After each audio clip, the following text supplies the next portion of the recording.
Hi guys, welcome back to my channel. I hope you're all doing very well today. I am going to be doing a video about a subject that has really interested me personally for like the last maybe year. And I've been doing like loads of research about it. And I thought it would be something like a little bit different from like makeup tutorials, you know, like chit chat kind of thing, because I feel like a lot of people, especially in the UK, don't really know about this. And yeah, and I thought it would be really interesting to talk to you guys about it. So let's get into the video. Alright guys, so this video is going to be, well, let me just start by saying I'm not making this video to disrespect anyone or anyone's beliefs. Just a quick disclaimer there, you know, each to their own. I'm not here to judge. I just want to kind of inform you guys about this. Sorry, I have a puppy in here. Look. Aren't you cute? Say hello to YouTube. Hi. Oh, and we have one in the kitchen, so if you can hear some like moaning and groaning, it's the other one. Alright guys, so today's topic is going to be about a religious group that are called FLDS, and let me just start off by telling you what the FLDS are. Basically they are a splinter off group of Mormons, the Latter-day Saints, and in 1820, well before 1820, the Latter-day Saints, the Mormons, practiced polygamy, which basically in layman's terms means plural marriage. You know, they have like wives and loads of children, and that's something that they strongly believe in. So the FLDS are like a splinter off group. So in 1820 the Latter-day Saints decided that they were no longer going to practice polygamy, and that's where the FLDS come in, and FLDS stands for Fundamentalist Latter-day Saints. So where are these people? These people are kind of spread all over America from what I've gathered in my research, but one of their biggest communities is in between Arizona and Utah, in the border, and there's two towns in Utah and Arizona, so that's where they live. And they've been there for about 100 years now. You know, the generations have just keep going, but probably quite a few years ago now, their prophet, who is called Warren Jeffs, was basically accused of sexually assaulting a minor, and marrying young girls. I mean, these people, you know, it's all they know, and it's very easy for people like you and I to be like, oh, you know, well, they're brainwashed, blah blah blah blah blah, you know. But it's like, the reason that I am the way that I am is because my mum, you know, and the things that I can do is because my mum taught me how to do that. You know, my mum taught me how to be a certain way, to act a certain way, you know, to, you know, you get my gist. So it's the same case with children and adults that have grown up in and around the FLDS. Someone like me, to them, would be called a Gentile, which basically means, what they believe is the more children and the more wives that they have, like in their beliefs, that there's 3 levels to heaven, and the highest is called the Celestial Kingdom, which is basically where, you know, in the next life you will be, you know, you will be joining, you know, God.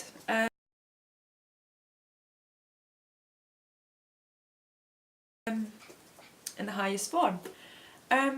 Which fascinated me quite a lot, to be honest. But anyway, I'm going to stop blabbering about, yeah, as I was saying, I'm just going to add this. So yeah, the prophet was jailed for a period of time. He still controlled the community. You know, he separated families apart. People being sent away to repent, which basically means that you've done something wrong and you need to, like, you're not going to see your family. I actually have spoken to someone who their dad got sent to repent, and their whole family that have left the FLDS have no idea where their dad is to this day.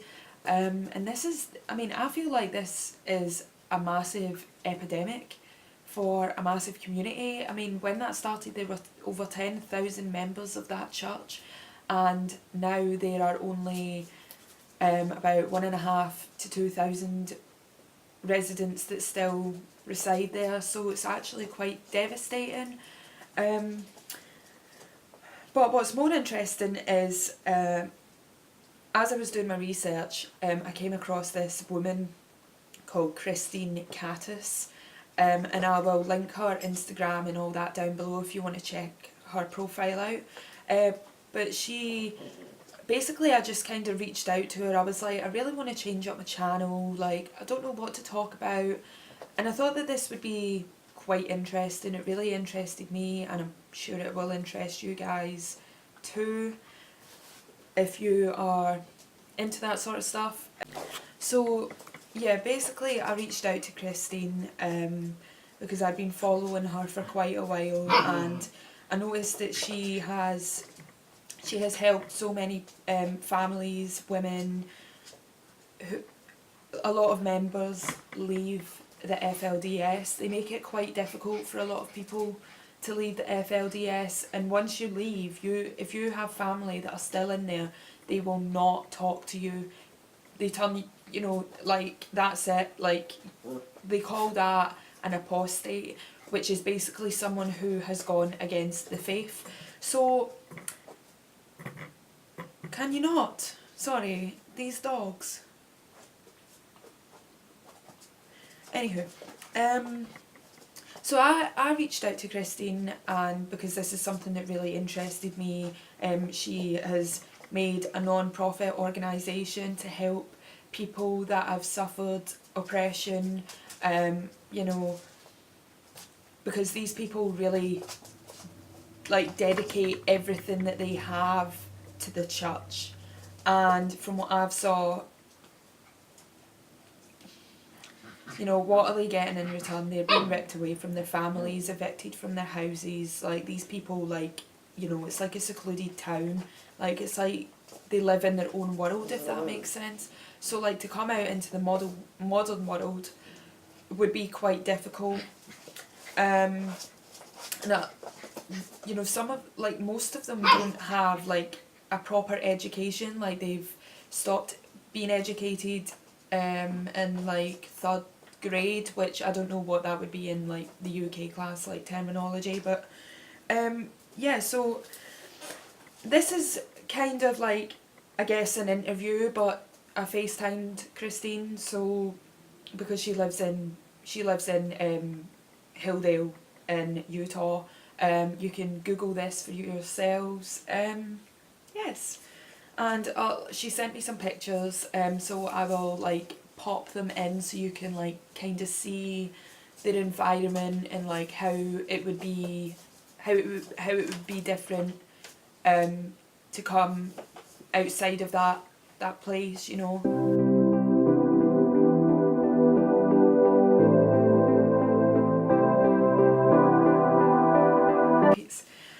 So the first thing I asked Christine was she born into the FLDS? And that answer was no. She was not brought up within the FLDS. In her, you know, not adolescent years, but like her mid-20s or whatever, you know, she was self-exploring, you know, seeing what belief system she wanted, you know, that she felt was right for her, and she fell into Mormonism, but unfortunately later on into joining the Church of the Latter-day Saints, she was lured into a fundamentalist situation, which would be a plural marriage. Yeah, so I mean, that's kind of scary, but now she's there, she lives there, she has FLDS friends who are still within the church, and she seems happy, she loves it there, so yeah. And I also asked, could someone like myself, who I wouldn't say like I'm not really sure what to believe in, if that makes sense, like I feel like I'm still kind of exploring with that, you know, seeing what feels right for myself personally. It may be that I don't believe in anything, I don't really know.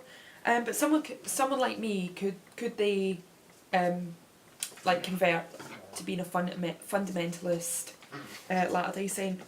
And she told me that there have been no converts within the last 20 years, because the prophet Warren Jeffs is he was incarcerated for life plus 20 years, so he's never going to be getting out.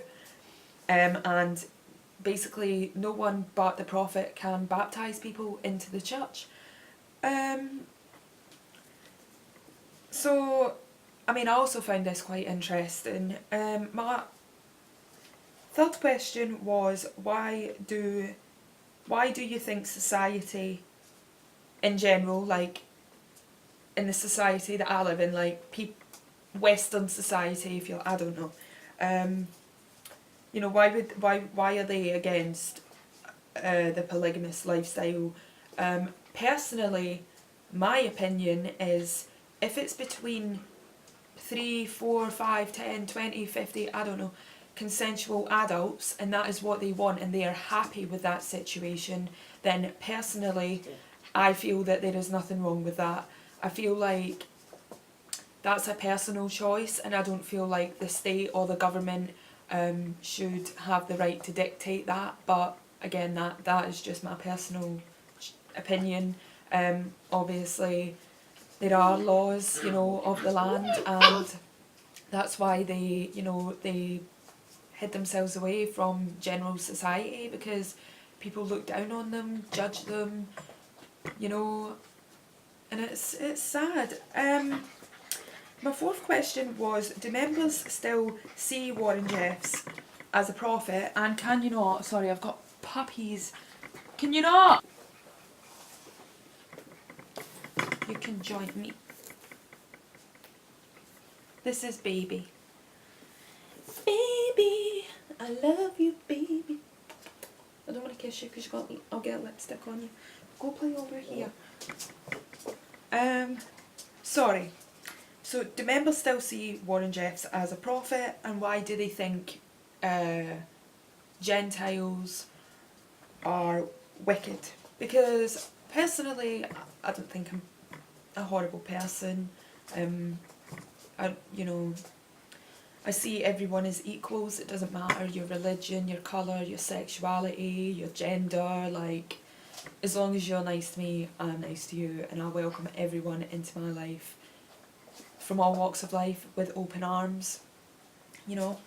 And she told me that, yes, the members of the church that still live in Hilldale and Colorado City still believe that Warren Jeffs is the prophet, but as it stands of this day, there's been no communication between members and the prophet, apart from a few on like a list that is allowed to come and visit him and see him, but it's through like a, what do you call that, like, I don't know.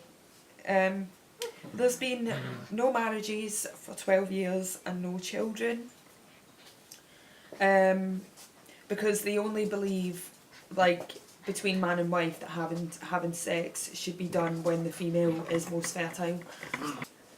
Yeah, so there's like, it's like there's actually, between man and wife, because they're expanding their family gradually,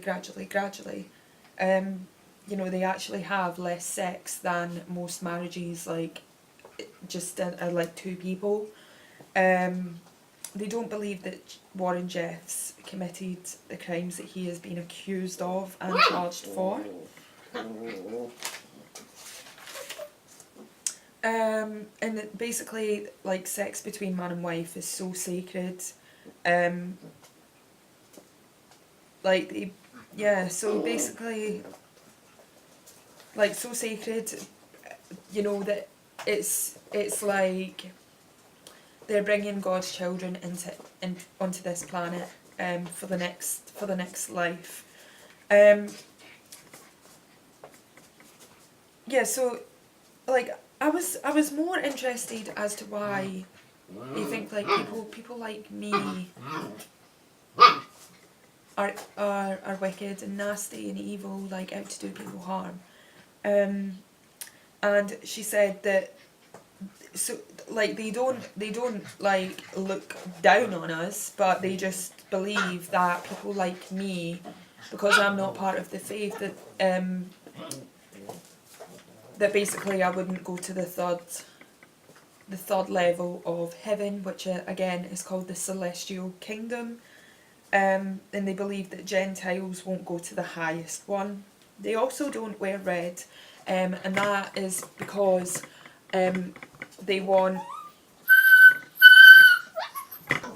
Sorry about that, the dogs were like knocking my ring light around, and I'm like being weird. Yeah, so basically they will never ever be seen in the colour red, and the reason for that is because when Christ returns on this planet, that is when they will wear red, and they believe that colour should be saved for Christ's return.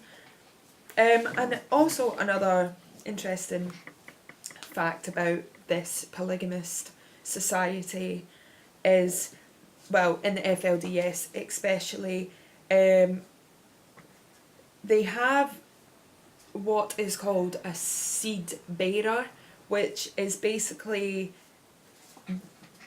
what that means is that they were select men chosen by the prophet to basically father children. So, like, yes, it's people, well, the documentaries that I've watched about this, they referred to this specific group as a cult. You know, Warren Jeffs was accused of sexually assaulting girls that were about 12 years old, marrying them. They'd found evidence of that. You know, but these people believe that this man is God on earth and that he could do no wrong. And it fascinates me, because I just think, like, I guess if I understand if that's all you know, but, like, say, like, if I went into that society now, like, I'd be like, well, you're asking me to donate all of my money to the church, like, you're asking me to donate my house or a mortgage if I have one to the church, like, everything that they own goes to the church. Even down to when he was in prison, he basically, there was a revelation that the members of the church had to donate every single thing that they owned, down to, like, hair ties, and they had to take a note of it and, like, number it, like, say 50 hair ties, like, 20 nappies, blah blah blah.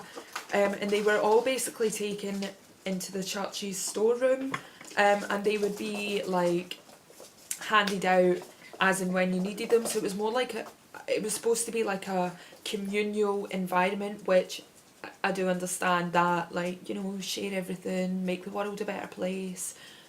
But that doesn't happen, unfortunately, these days. I mean, yeah, I mean,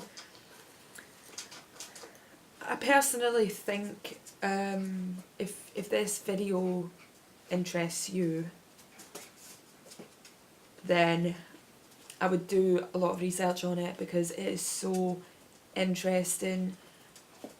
And I actually came across this specific group on a whim. Like, me and Amber, my sister, were watching a documentary, and it was called One Man, Six Wives, and I was like, I'm sorry, what? I knew that this happened in like Asia, you know, like arranged marriages, forced marriages, blah blah blah, but I was never aware of there being a group that practiced polygamy in the US of A, which was quite interesting. But I mean, in no way, shape or form, but if you do have any questions, then please comment down below and I will try my best to answer them. And if I don't know the answer, then I will message Christine on Instagram and make sure that I get the information for you. I hope you guys have enjoyed this video. Please don't forget to subscribe, hit the notification bell and give this video a massive thumbs up. And also, if you want me to see, let me repeat that again, if you would like to see me do more kind of cult group, religious group videos, then let your gal know and I will be sure to do them for you. I love you guys and I will see you in the next one.